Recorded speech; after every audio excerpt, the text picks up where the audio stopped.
ఇంట్లో ఉన్న వాళ్ళందరూ రాజేంద్ర ప్రసాద్‌ని హాస్పిటల్‌కి తీసుకొని వస్తూ ఉంటారు. ఇంతలో అక్కడ ఉన్న పార్వతి అయితే చాలా బాధపడుతూ ఉంటుంది. ఆయనకు ఇప్పుడు ఏం జరుగుతుందో, ఎలా ఉంటుందో ఏంటో అని చెప్పేసైతే ఏడుస్తూ ఉంటుంది.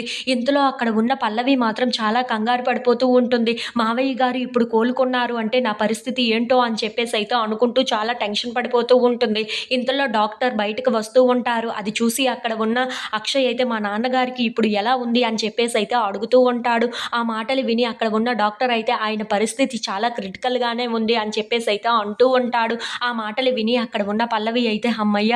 నేను అనుకున్నట్టుగానే జరిగింది అని చెప్పేసైతే అనుకుంటూ ఉంటుంది. ఇంతలో కొంతమంది పోలీసులు అక్కడికి వస్తూ ఉంటారు. అది చూసి అక్కడ ఉన్న వాళ్ళందరూ అయితే చాలా కంగారు పడిపోతూ ఉంటారు. ఇంతలో అక్కడ ఉన్న పోలీస్ ఆఫీసర్ మాత్రం మీరందరూ కిందనే ఉంటే ఆయనొక్కడే పైన ఉండటం ఏంటి? అసలు ఏం జరిగిందో ముందు మాకు తెలియాలి కదా! అని చెప్పేసైతే అంటూ ఉంటాడు. ఆ మాటలు విని అక్కడ ఉన్న పల్లవి అయితే ఇదిగో ఈ అవని వల్లే మా మామయ్య గారు చాలా డిస్టర్బ్ అయిపోయారు అని చెప్పేసైతే అంటూ ఉంటుంది. ఆ మాటలు విని అక్కడ ఉన్న అవని అయితే నేనేం చేశాను పల్లవి నువ్వేం మాట్లాడుతున్నావో నీకు అర్థమవుతుందా? అని చెప్పేసైతే అంటూ ఉంటుంది.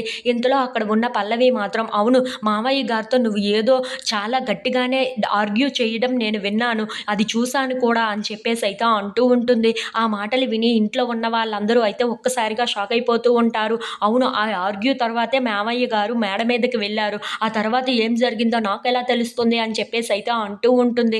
ఆ మాటలు విని అక్కడ ఉన్న వాళ్ళందరూ అయితే ఒక్కసారిగా షాక్ అయిపోతూ ఉంటారు.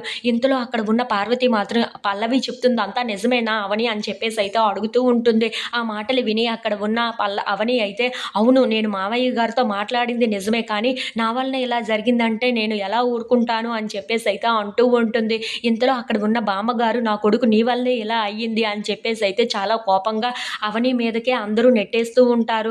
ఇంతలో అక్కడ ఉన్న పోలీస్ ఆఫీసర్ అయితే అవనిని అరెస్ట్ చేయండి అని చెప్పేసైతే అంటూ అరెస్ట్ చేసి అవనిని తీసుకొని వెళ్తూ ఉంటారు. ఇంతలో ఇంట్లో ఉన్న వాళ్ళందరూ అయితే మౌనంగా చూస్తూ ఉండిపోతారు. అది చూసి అక్కడ ఉన్న అవని అయితే చాలా బాధపడుతూ ఉంటుంది. ఇంతలో అక్కడ ఉన్న పల్లవి మాత్రం చాలా సంతోషిస్తూ ఇప్పుడు అవనిని కూడా బాగా ఇరికించేశాను అని చెప్పి చాలా సంతోషిస్తూ ఉంటుంది.